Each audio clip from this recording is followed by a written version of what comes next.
It was the kind of road trip you plan just to clear your head, endless open stretches, nothing but you, the engine, and the dark.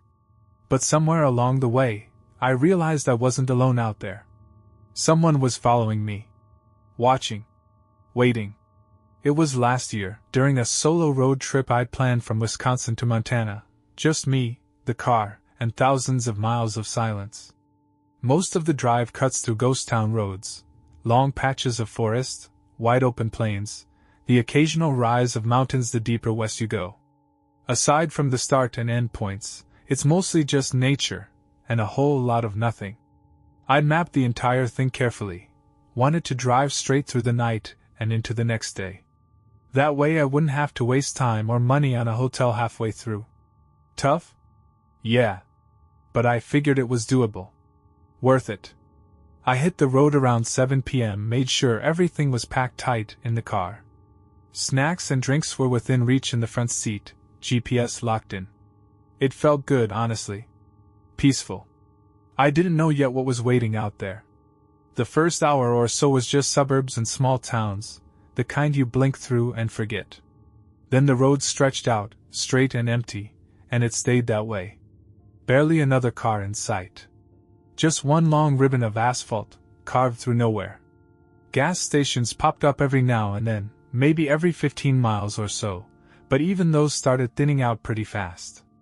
By hour 2, I still had plenty of gas, maybe 2/3 of a tank, but I didn't like the idea of running low once I hit the deep backcountry. So when I finally spotted a small, beat-up station glowing faintly in the distance, I decided to pull in and top off. The place looked deserted. For ancient pumps, flickering overhead light, and a boarded-up convenience store that had clearly been shut down for a while. Not a soul around. I parked at the first pump and got out. The second the nozzle clicked into the tank, I noticed how slow the gas was coming out. Like painfully slow, barely a gallon a minute. Maybe the system was old. Or maybe nobody had used it in a long, long time. So I leaned against the car, arms folded, and waited. Then I saw headlights. They were coming from way down the road. But they weren't moving fast, maybe 20 or 30 miles per hour, tops. The speed limit was 55. As the car got closer, I expected it to pass me, but instead, it slowed down even more, and then backed up. Yeah.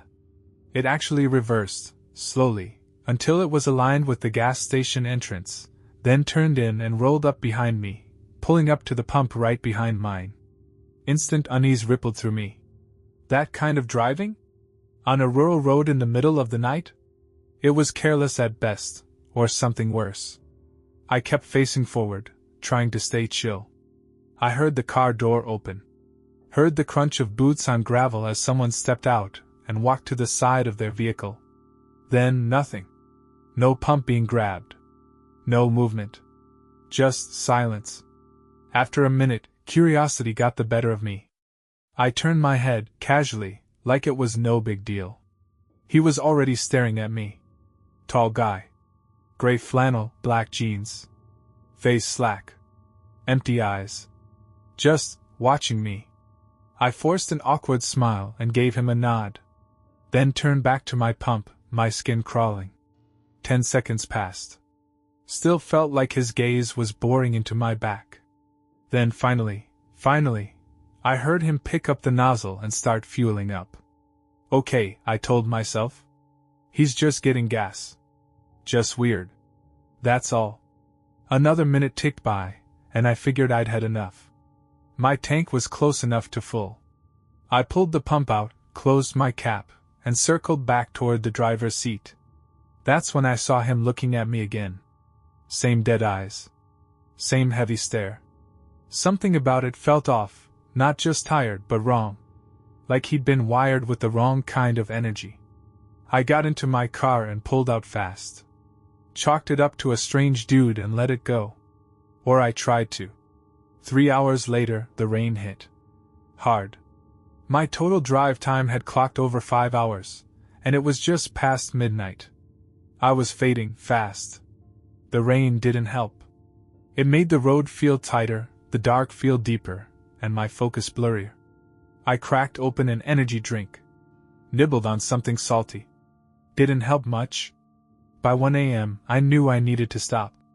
Even for just a short break. Gas was low again, too. So when I spotted another station, rundown but lit, I pulled in. I fueled up, then parked off to the side of the building in a small lot.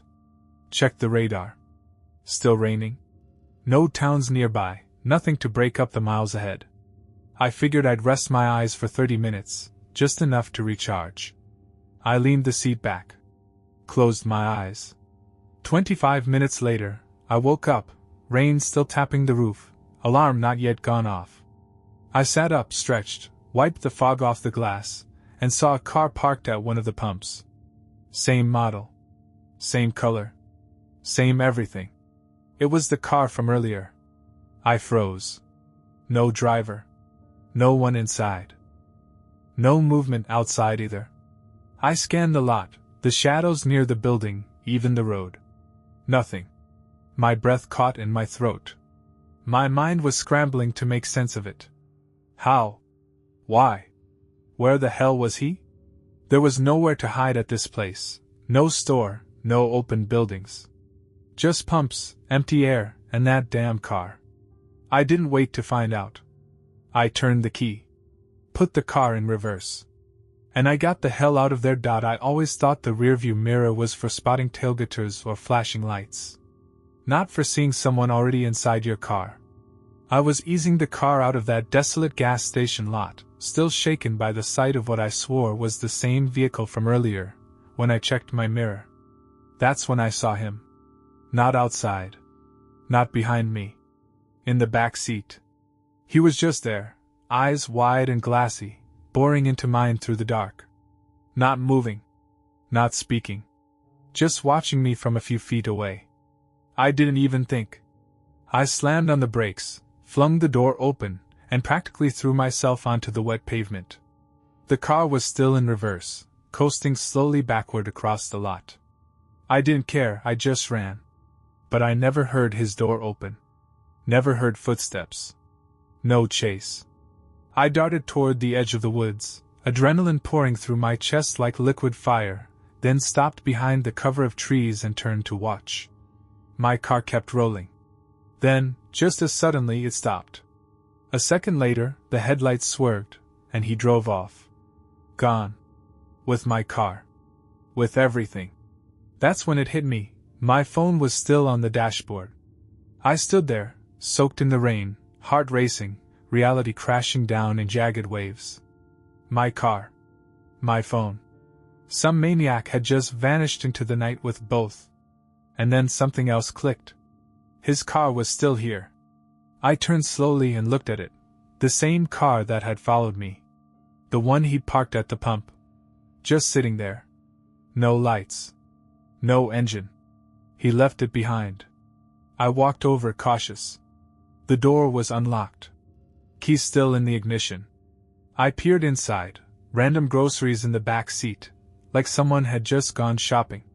And on the passenger side floor? A phone. Still lit. Still working. I grabbed it, hands trembling. It was locked, but the emergency dial screen was open. I called 911. They answered quickly. I explained everything, the guy, the car, my car, the gas station. The dispatcher kept me calm until an officer arrived nearly 30 minutes later. That's when the other shoe dropped. Turns out, that car wasn't his either. He'd stolen it. And everything inside? None of it belonged to him. The groceries. The phone. Even the keys. It was all from someone else. Someone who hadn't been as lucky as I was. When I spoke to investigators later, they made it pretty clear. This man didn't just end up in my back seat. He got in on purpose. They believe he was waiting, maybe to get me back on the road, let me relax, and then reveal himself. Maybe he wanted a hostage. Maybe worse. But one thing's for sure, if I hadn't looked in that mirror, if I hadn't seen him when I did, I don't know if I'd be here telling this. He was never found. Neither was my car. You think this is just a story, right? But you're alone right now. Are you sure no one's behind you? When I opened my front door that night, I expected cold air and maybe a flurry or two. I didn't expect a man standing inches from me, like he was waiting for that exact moment. Like he knew I'd open it. This was last January. I live in a quiet little house tucked away in a small, woodsy town, about a 45-minute drive from the city. Not much happens out here, which is usually what I love about it. That night, I had the place to myself. Just a half day at work, then home free. I was settling in to relax when I got a call I didn't expect. An old buddy of mine said his car had broken down and asked if I could come pick him up and maybe grab a bite on the way back. It wasn't the first time this had happened. We'd been through this kind of thing before. So I didn't think twice. Told him I'd be right there. I grabbed my jacket from the front closet, took my keys off the hook, and opened the door. And nearly jumped out of my skin. There was a man standing on my porch. Close. Way too close. Maybe a foot away. Just standing there like he'd been about to knock. He wore a heavy coat and had one of those black gaiter scarves pulled up over his mouth and nose. His eyes were fixed on mine, unmoving. He didn't even flinch. Me? My heart was hammering from the shock. At first I felt kind of dumb, like maybe I'd scared him. But something didn't sit right. He wasn't startled. He was just there. Before I could say anything, he spoke up. "Sorry, man," he said, voice muffled through the scarf. "I was just about to knock." I nodded slowly. "Okay, everything all right?" He hesitated, just a moment too long. Then he asked, "Is this Ethan's place? Or Colin's?" "Ethan. Or Colin." He said it like he couldn't quite remember the name he was supposed to say. That chill from earlier? It was creeping back up my spine. No," I told him, staying in the doorway. "Nobody by that name lives here." He didn't apologize. Didn't act confused. He just stood there, staring at me. I could see his breath fogging up the air between us. Then he asked if he could come inside to check a map, said his phone had died, and he was lost. I told him no. Politely, but firmly. He asked again, this time taking a small step forward like he was just being friendly. I didn't care. I said no again, and this time I made sure the door was blocking most of my body. That's when his posture shifted. He wasn't trying to fake politeness anymore. He just looked annoyed. I didn't wait for a third ask. I said, "Good luck," shut the door, and locked it tight. I even braced it with the chain. Then I stepped back and stood there, listening. Silence. No footsteps walking away. No retreat. Just silence. After about a minute, I peeked through the front window, and he was still standing there. Just standing. Looking right at my door. I didn't even move. Just backed away into the hallway and grabbed my phone. I called my friend, the one I was supposed to be picking up, and told him I couldn't come. Told him something came up. Then I called the police. By the time they arrived, maybe 15 minutes later, the man was gone. No sign of him. No footprints in the snow leading away. Just the faint indentations where he'd been standing. The whole thing felt like it had been rehearsed. The fake name, the timing, the way he was already inches from the door like he knew I was about to open it. Sometimes I think about what would have happened if I'd opened the door just a second later. If I hadn't stopped to grab my jacket. If I'd been distracted and let him in. Sometimes I think, maybe he wasn't looking for Ethan or Colin. Maybe he was just looking for someone who would open the door. Someone who'd say yes. Someone who wouldn't be so lucky. The scariest part wasn't when I saw the shoe prints leading toward the woods.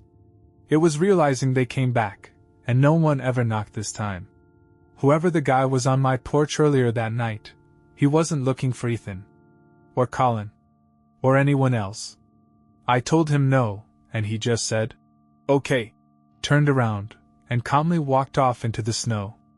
I didn't trust that calm. Not one bit. I stepped outside, locked the door behind me, and didn't leave for my car until I'd watched him disappear down my driveway and out of sight. Even on the drive to pick up my friend, I couldn't stop replaying the whole thing in my head. I lived in a pretty secluded neighborhood, deep in the trees, where houses were spaced out and long driveways kept strangers away. You don't just end up on someone's porch out here. You have to mean to be here. Still, maybe it was just a mix-up. At least, that's what I tried to believe. I picked up my buddy, we grabbed a quick dinner at Culver's, then I dropped him off at his place around 9 p.m. It was snowing lightly, peaceful, even. The kind of snowfall that makes everything feel calm. But when I got home, something felt off. I pulled into the driveway, unlocked the front door, and stepped inside. Shook off the cold, kicked off my boots, and collapsed on the couch with the TV humming in the background. I wasn't watching anything in particular, just something to fill the silence. With no work the next day, I lost track of time. If I had to guess, I was on the couch for about 2 hours before I felt myself fading. I stood up, stretched, and started heading for the stairs. That's when I passed the front door. And just like that, the memory of that man came flooding back. Hadn't thought of him since earlier. But something made me stop. Made me walk over to the door and check the peephole. No one. Snow was still falling, soft and slow. No wind. No movement. But something was there. Something faint. I squinted, leaned closer, and realized there were footprints. Thin shoe prints, just visible in the shallow layer of snow, trailing across the driveway. I cracked the door open, needing a clearer view. The prints came all the way up from the road. They passed near my car, then veered off into the yard, disappearing into the tree line. My blood ran cold. Was it him? Did he come back? I shut the door fast and locked it. Every window I passed, I peeked out. Every shadow suddenly looked suspicious. The guy's calm, unnatural stare from earlier kept replaying in my mind, and now it felt calculated. Planned? My hands were shaking as I grabbed the phone and dialed 911. I told the operator everything, about the man earlier, the footprints, how they led toward the trees. I kept pacing, moving from window to window as I talked. And that's when I started hearing it. A sound. Subtle. Too soft to identify. Every time I paused and strained to listen, it was gone. Like someone holding their breath just beyond the walls. I probably sounded paranoid. Maybe I was. But then, a sound I couldn't ignore. A thud. Loud. Violent. Against the back of the house. I almost dropped my phone. I ran to the back hallway just in time to hear another one. Thud. Someone was outside. At the back door. And they weren't trying to sneak in, they were breaking in. The glass was too reflective to see clearly through, but I could make out shapes. Movement. The kind of movement that said someone wasn't just knocking. They were trying to get inside. Something heavy slammed against the door again. I don't know what they had, but it wasn't their fists. The operator's voice came back, urgent now. Lock yourself in a room. Hide. Or escape if you can. I grabbed my keys and bolted for the front. I had no idea if someone was waiting by my car. Or if there were more of them. But I wasn't going to wait and find out. I sprinted out into the open. No one grabbed me. No voices. No footsteps chasing. Just snow crunching under my boots and my breath coming out in panic clouds. I made it to the car. Fumbled with the lock. Started it up and drove. Didn't look back. When the cops finally arrived, they searched the place. The back door had been split open, not unlocked, not cracked. Smashed in. Watery shoe prints were scattered across the floor, soaking into the carpet. But the house? Empty. Whoever it was, they were gone. All I could give the officers was that vague description from earlier, the man in the coat with the black scarf and dead eyes. But there was no hard proof it was even him. No cameras. No face. Just footprints that melted away into the night. They never found anyone. And to this day, I can't shake the thought that if I hadn't opened the door earlier that night, if I'd just gone to bed and never looked out the peephole, they might have gotten inside. quietly, without warning. Sometimes I wonder how many nights like this pass unnoticed. How many doors open to the wrong person. How many people don't check the snow. I was lucky. But I don't feel lucky. I feel like I'm just waiting for next time. Babysitting always seemed like the easiest gig. Just keep the kid asleep and collect your cash. But that night, the house wasn't as quiet as it should have been. It was 2019. I was a sophomore in college, trying to stay ahead on car payments. I picked up babysitting gigs about 3 or 4 nights a week, just enough to scrape by. For about a month, I had this weekly job watching a 3-year-old boy. 1 night a week, same time. It was always late, and always simple. The parents would head out just after bedtime, and I'd pretty much just sit there making sure nothing happened while the kids slept. Easy money. The parents were polite. A little soft-spoken, but friendly enough. Never weird. I didn't even know what they did when they went out that late, never asked. Didn't seem important. That night, I pulled into their driveway around 8 p.m. Snow still dusted the lawn, the windows glowing faintly like every other quiet suburban house on the block. When they opened the door, they greeted me with a smile and told me the kid was already asleep in his room. Perfect. That meant all I had to do was hang out and keep the place from burning down. They thanked me, said they'd be back in a few hours, then left. I locked the door behind them and settled onto the couch with my book, the baby monitor hissing softly on the coffee table beside me. The house was silent. Almost too silent. At first, I didn't think much of it. I'd been there a handful of times already, and nothing weird had ever happened. But this time, something felt different. Heavier. Maybe it was just the cold. Or the way the shadows stretched along the hallway like they didn't want to stay put. I shrugged it off, cracked open my drink, and kept reading. Then the monitor made a sound. Not crying. Not movement. Just static. It buzzed suddenly, like a radio trying to tune in, then went quiet again. I leaned forward and glanced at it. Still on. Still showing the signal. Probably interference, I figured. Maybe the heater kicked on or something. I stood up and decided to peek into the boy's room, just to be sure. I crept down the hall, each step muffled by the carpet. When I reached his door, I turned the knob slowly and pushed it open. He was there. Still asleep. Curled up beneath the blanket. His little chest rising and falling, soft and steady. I exhaled and smiled. Closed the door gently and turned back toward the living room. But halfway down the hall, something made me stop. There was a click. A very faint one. Like a latch. It came from the coat closet near the front door. I turned my head slowly and stared at it. It was shut. Just like it had been when I arrived. I stepped toward it, cautious. Maybe the heat caused it to shift. Maybe one of the hangers moved. I reached for the knob and... bang! The door rattled. Once. Hard. I jumped back, heart in my throat. The house was dead silent again. The kid didn't wake up. Nothing else moved. Just that one noise. That one door.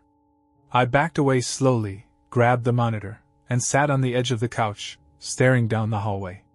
Something was off. Very off. I picked up my phone and texted the mom.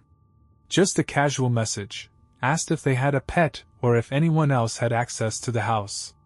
No reply. 15 minutes passed. Then the monitor made another noise. A whisper. Not static. Not white noise. A whisper. Too faint to catch the words, but it sounded close. Like someone leaning right up to the microphone. I froze. And then, the bedroom door opened. The weird call should have tipped me off. The man outside should have made me trust my gut. But nothing prepares you for when they're no longer outside, when they're coming through the door, and they're holding a knife. I think the mom mentioned once that they went into the city for their weekly nights out, probably a date night. Whatever it was, it never felt like a big deal.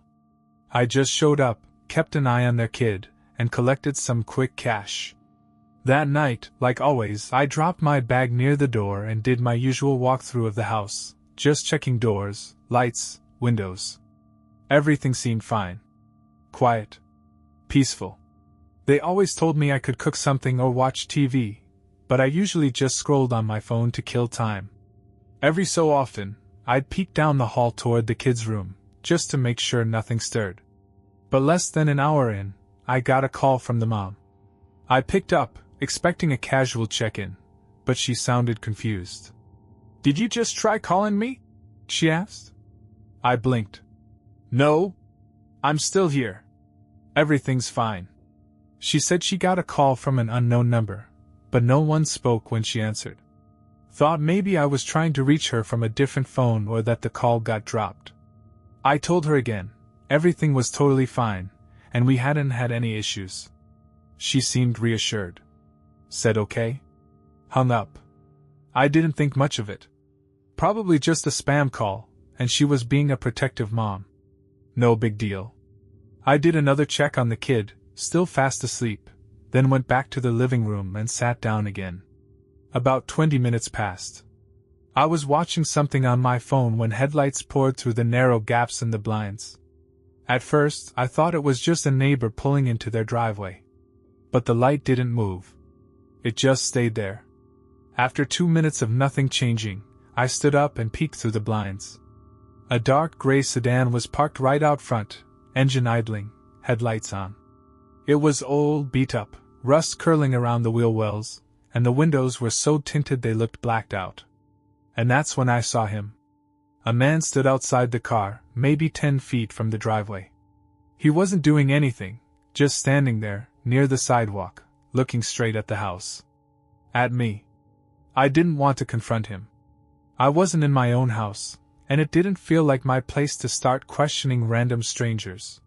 So I just stayed quiet and watched through the blinds. After maybe a minute, he walked slowly back to the sedan, got in, and pulled away. But not fast. He drove slowly, crawling past the house like he still wanted to keep it in view. I watched the glow of his headlights disappear between the trees lining the street. But then, they stopped. I could still see the faint beam of light down the road. The car wasn't moving. And then the lights shut off. Just like that. Gone. Maybe he was visiting a neighbor. Maybe he got confused about an address. It was weird, sure, but it wasn't illegal. I stayed by the window for 5 full minutes. Never saw him return. No sign of movement at all. So I told myself to let it go and went back to the chair in the living room.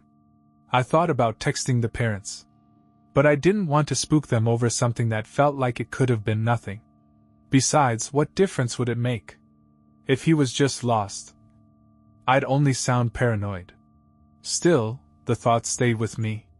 I turned the TV on, kept the volume low so I wouldn't wake the kid, and after a few minutes, found myself walking back to the window. This time, I opened the blinds completely. Just in case. Another hour and a half passed. Maybe 2. Nothing happened. The kid didn't stir. The night stayed still. The only thing fighting to stay awake was me. I was drifting. That half-awake haze where your eyes blur and your brain just zones out. I wasn't asleep, but I wasn't fully there either. And then, I heard it. A light thump. It was soft. Barely enough to register. But something about it dragged me upright. A few seconds later, another thump. Louder. I stood up. My first instinct was to check on the kid. I moved toward the stairs, but as I passed through the hallway, something flickered in my peripheral vision. I turned. There was a man outside the back door, pulling on the handle, and he was staring right at me. The second he saw me watching, he started yanking the handle harder, twisting, wrenching, like he was trying to tear the thing open with brute force. Panic flooded my chest. I bolted upstairs, 2 steps at a time, grabbed the kid from his bed, whispered that everything was okay, even though it wasn't. The banging downstairs got louder. Not fists anymore. Something heavy, metal or wood, smashing against the door. I clutched the boy close and ran. As I hit the bottom of the stairs, I heard the final sound, the unmistakable crack of splintering plastic and bending metal. He'd broken through. I turned toward the front door, but not before I saw him. He was already inside. Dark hair. Regular clothes. Just a guy. But in his hand was a knife. He saw me. And without saying a word, he ran at me. I didn't think. I sprinted. I flew out the front door, threw the kid into the passenger seat, slammed my door shut, and backed out of that driveway so fast I nearly clipped the mailbox. He was feet away from my car when I reversed, his face lit by the headlights for a split second before he vanished behind me. I didn't stop driving until I was parked somewhere safe.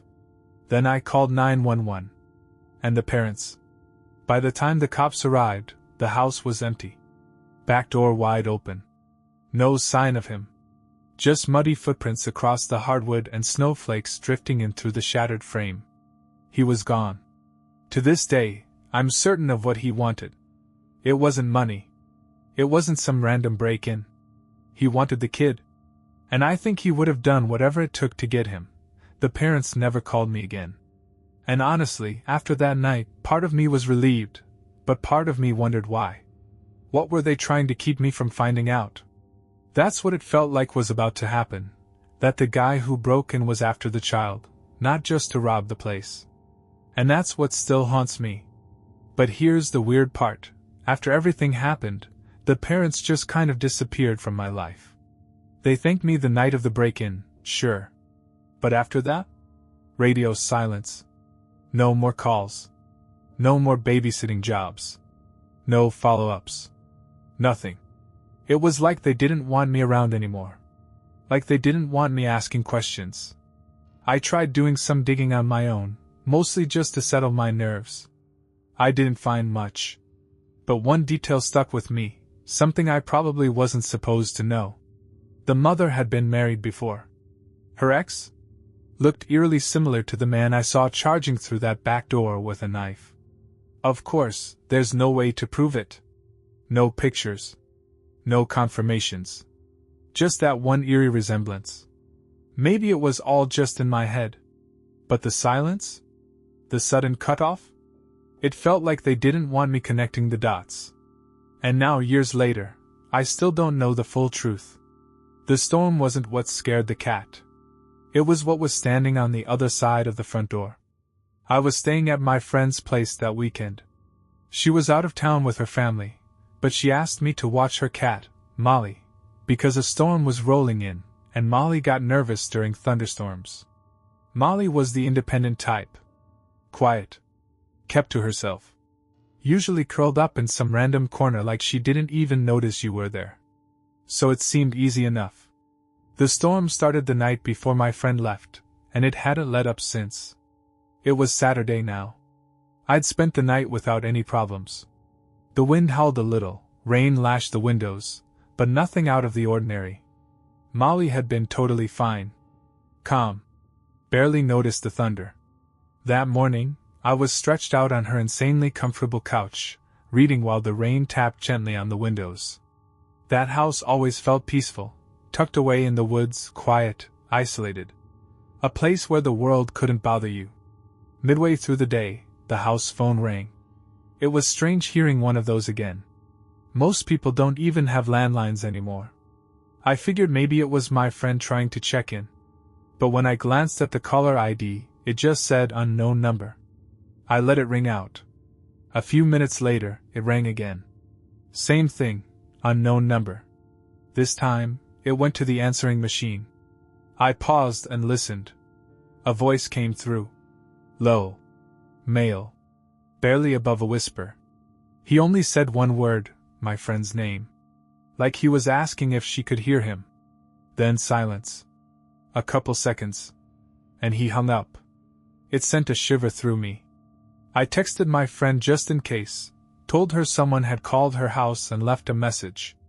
I figured it was someone she knew. Maybe a family member. But it still felt off. She didn't respond. 3 more hours passed. 2 more calls came in from the same unknown number. This time, they didn't leave a message. No text back from my friend either. I figured she was just busy. I didn't stress over it too much. I made some food, lounged around, and tried to enjoy the rest of the day. Around 8 or 9 that night, I headed upstairs to watch a movie in her bedroom. About halfway through the film, I remembered I hadn't checked on Molly in a while. I paused the movie and made my way back downstairs. That's when I saw her. She was standing perfectly still by the front door, staring through the tiny crack at the bottom, like she was waiting for it to open. I called her name gently. She glanced back at me, but only for a second, then turned right back to the door. It unnerved me. Something about her posture. The stillness. I walked up and peered through the peephole. Rain streaked across the glass. It had fogged over, so everything outside was blurred and smeared. I could barely make anything out, but then something moved. Just a shape. A shift. There was someone, or something, standing on the porch. I stared for what felt like minutes. Trying to see better. Trying to be sure. But nothing changed. No knock. No sound. Eventually, I told myself it was just shadows, or maybe a branch swaying in the wind. I needed to stop freaking myself out. I left the door and walked into the kitchen to check Molly's food and water, then grabbed a snack for myself. When I passed by the front door again, Molly was gone. I glanced out the peephole one more time, and something was different. One of the shapes was missing. Whatever, or whoever, was standing there before, was gone. I don't know how long they were out there, or if they were even still nearby. I picked up Molly and brought her upstairs. I wasn't going to leave her alone downstairs again. I turned the movie back on, curled up on the bed. But I couldn't focus. That unease wouldn't let go. 30 minutes passed. Then Molly jumped off the bed. She padded silently across the room, straight to the bedroom door, and stared. Not at the handle. Not like she wanted to go out. She just stared at the crack beneath the door, like something was on the other side. Just like she had with the front door. My heart picked up. A hard, anxious thump.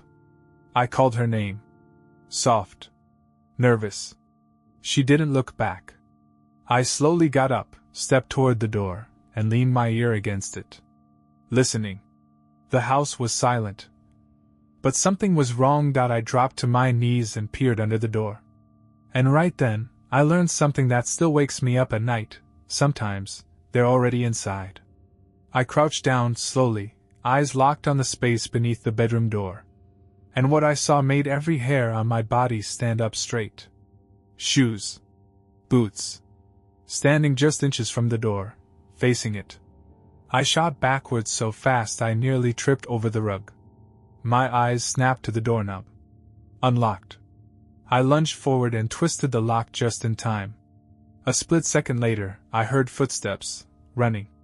The person on the other side bolted down the stairs.